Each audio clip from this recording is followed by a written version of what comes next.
नमस्कार विद्यार्थी मित्रों, स्टैंडर्ड 7 सब्जेक्ट हिंदी और चैप्टर 4 कथनी और करनी, जिसका 1 से 4 क्वेश्चन हमने समझ के वर्कबुक में फिलअप कर लिए। आज हम आगे के क्वेश्चन फिलअप करेंगे। क्वेश्चन 5, निम्नलिखित प्रश्नों के उत्तर दीजिए। फूल लगाने वाले सज्जन की कथनी और करनी में क्या अंतर था? उत्तर, फूल लगाने वाले सज्जन ने पार्क में एक तख्ती टांगी थी। उस पर लिखा था, फूल तोड़ना मना है। वहाँ से आने जाने वाले लोग तख्ती को पढ़ते। तख्ती पर लिखी गई सूचना के कारण वे फूल नहीं तोड़ते थे। एक दिन सुबह लोगों ने तख्ती लगवाने वाले सज्जन को एक पार्क में फूल तोड़ते हुए देखा। जिस काम को करने से उन्हें दूसरों को मना किया था, उसे वह स्वयं ही कर रहे थे। इस प्रकार सज्जन की कथनी में बड़ा अंतर था। 2 नंबर, बस कंडक्टर के व्यवहार में उसकी कथनी और करनी का भेद किस प्रकार प्रकट हुआ? उत्तर, बस में यात्रा करते समय एक यात्री बीड़ी जलाकर पीने लगा। उसे देखकर कंडक्टर ने उससे कहा कि बस में बीड़ी सिगरेट पीना मना है। उसने यात्री की जलती हुई बीड़ी खिड़की से बाहर फेंकवा दी। थोड़ी देर बाद कंडक्टर ड्राइवर के केबिन में जाकर बैठा और दोनों सिगरेट जलाकर पीने लगे। एक यात्री द्वारा टोकने पर कंडक्टर ने कहा कि बस में धूम्रपान करने की मनाही केवल यात्रियों के लिए है, ड्राइवर और कंडक्टर के लिए नहीं। इस प्रकार बस कंडक्टर के व्यवहार में उसकी कथनी और करनी का भेद प्रकट हुआ। दुकानदार की कथनी और करनी की पोल कैसे खुल गई? उत्तर, एक व्यक्ति एक दुकान से कुछ सामान खरीदने चाहता था। वह अपना स्कूटर दुकान के सामने खड़ा कर रहा था। दुकानदार ने उसे वहां स्कूटर खड़ा करने से रोकते हुए कहा कि दुकान के सामने सड़क पर स्कूटर खड़ा करना ठीक नहीं। दुकानदार की बात मानकर उसने अपना स्कूटर दूसरी जगह खड़ा कर दिया। इतने में दुकानदार का बेटा आया। उसने अपना स्कूटर दुकान के सामने सड़क पर ही खड़ा किया, परंतु दुकानदार ने उसे मना नहीं किया। इस तरह दुकानदार की कथनी और करनी की पोल खुल गई। 4, किराएदार को शर्मिंदा क्यों होना पड़ा? उत्तर, किराएदार अपने घर में एक मित्र से बातें कर रहा था। उसी समय मकान मालिक उससे 4 महीने से बाकी किराया लेने आया। उसने दरवाज़ा खटखटाया। किराएदार ने खिड़की से झांककर उसे देखा। उसने अपने बेटे को समझाकर बाहर भेजा। बेटे ने कहा, पिताजी कहते कि वे घर पर नहीं है। बेटे की बात सुनकर मकान मालिक हंसने लगा। घर में बैठा मित्र मुस्कुराए। इस तरह किराएदार मित्र को अपनी कथनी और करनी में अंतर के लिए शर्मिंदा होना पड़ा।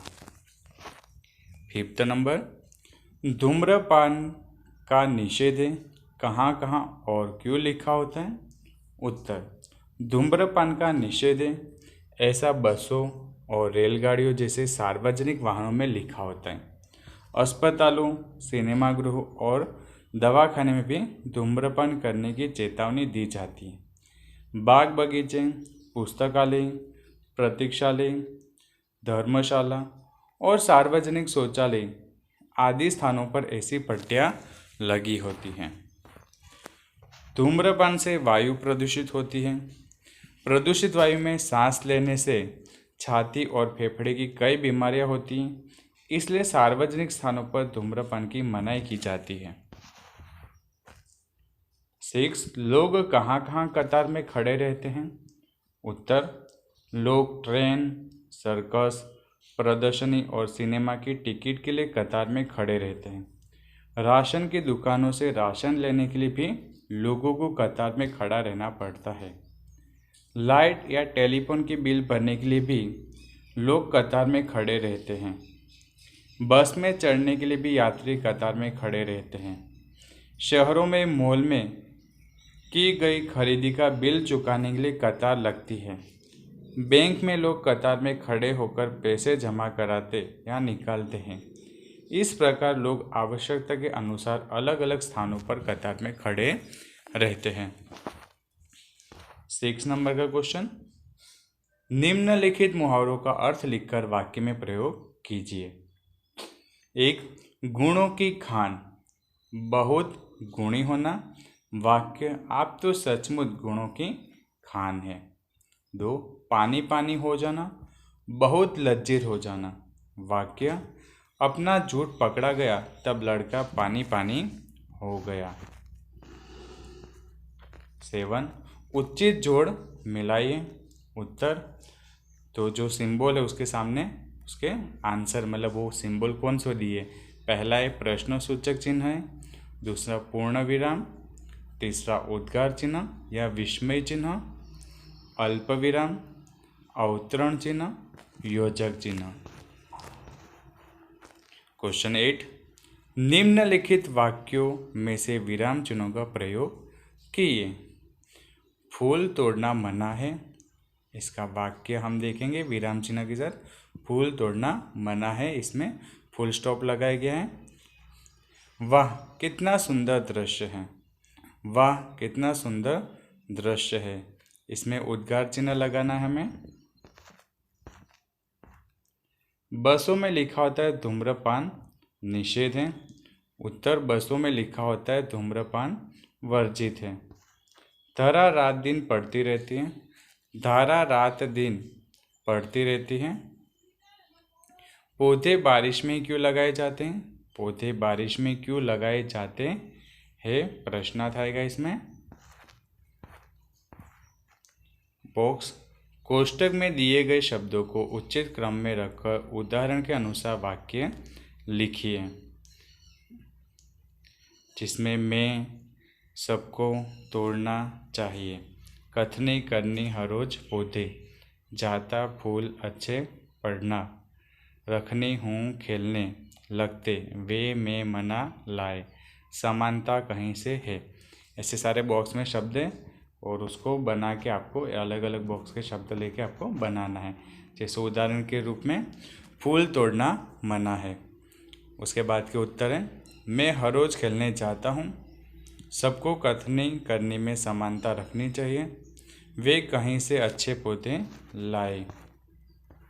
10 नंबर का क्वेश्चन, निम्नलिखित कहावतों का अर्थ लिखिए। आम के आम, गुठलियों के दाम, दोहरा लाभ लेना। 2, जैसी करनी वैसी भरनी, कर्मों के अनुसार फल मिलना।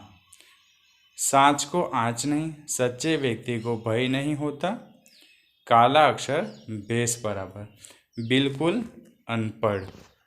11 नंबर का क्वेश्चन, निम्नलिखित शब्दों के भाववाचक संज्ञा बनाइए। सच्चा सच्चाई, ऊंचा ऊंचाई, बच्चा बचपन, लंबा लंबाई, अमीर अमीरी, बुढ़ा बुढ़ापा।